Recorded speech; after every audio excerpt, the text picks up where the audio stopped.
अब उदयनिधि स्टालिन बाबू आपका ये स्वप्न पूरा नहीं होने वाला है.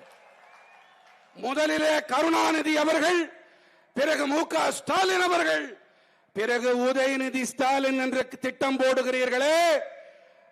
ஸ்டாலின் அவர்களே, உங்களுடைய கனவு மெய்யாகாது.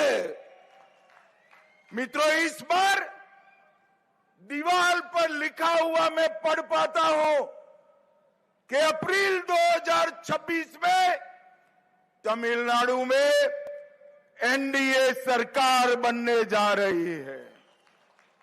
மக்களே, இந்த முறை சுவற்றிலே தெளிவாக இந்த சித்திரம் காணப்படுகிறது. 2026 கண்டிப்பாக என்டிஏ தேசிய ஜனநாயக கூட்டணியின் ஆட்சிதான் அமையப் போகின்றது.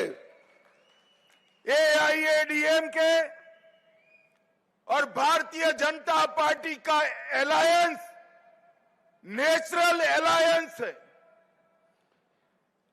அகில இந்திய அண்ணா திராவிட முன்னேற்ற கழகம், பாரதிய ஜனதா கட்சி, இந்த கூட்டணி இது ஒரு வெற்றி கூட்டணி.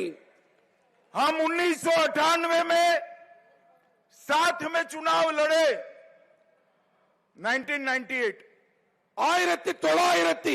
1998 நாம் ஒன்றாக இணைந்து தேர்தலில் போட்டியிட்டோம். हम 2019 लोकसभा चुनाव भी साथ में लड़े. 2019 ஆண்டு தேர்தலிலும் நாம் ஒன்றாக இணைந்து தேர்தலில் களம் கண்டோம். हम 2021 का चुनाव भी साथ में लड़े. 2021 ஆண்டு தேர்தலிலும் கூட நாம் இணைந்தே தேர்தல்களை சந்தித்தோம்.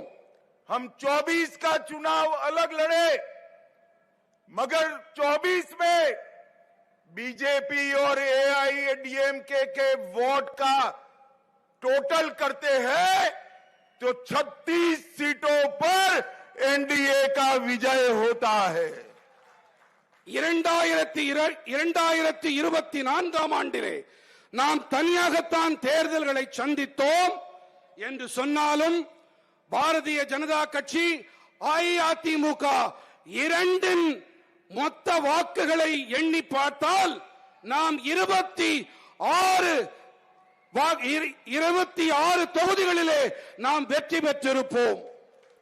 मित्रों, एक अपप्रचार स्टालिन जी की पार्टी ने चलाया है कि एनडीए तमिल भाषा का विरोध कर रही. मैं आज तमिलनाडु की जनता को बताना चाहता हूं कि आईएएस आईपीएस के एग्जामिनेशन में सबसे पहले तमिल भाषा में एग्जाम लेने की शुरुआत नरेंद्र मोदी जी ने कराई.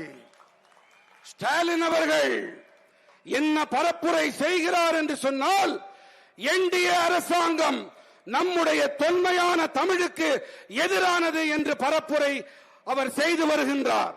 ஆனால் நமது என்டிஏ அரசாங்கம் ஐஏஎஸ் ஐபிஎஸ் தேர்வுகளிலே இந்த அரசாங்கம் தான் முதன்முறையாக தமிழை அறிமுகம் செய்திருக்கிறது. பிளே ஸ்டோர் மற்றும் ஆப் ஸ்டோரில் இருந்து பாலிமர் செயலியை QR கோடு மூலம் பதிவிறக்கம் செய்யுங்கள்.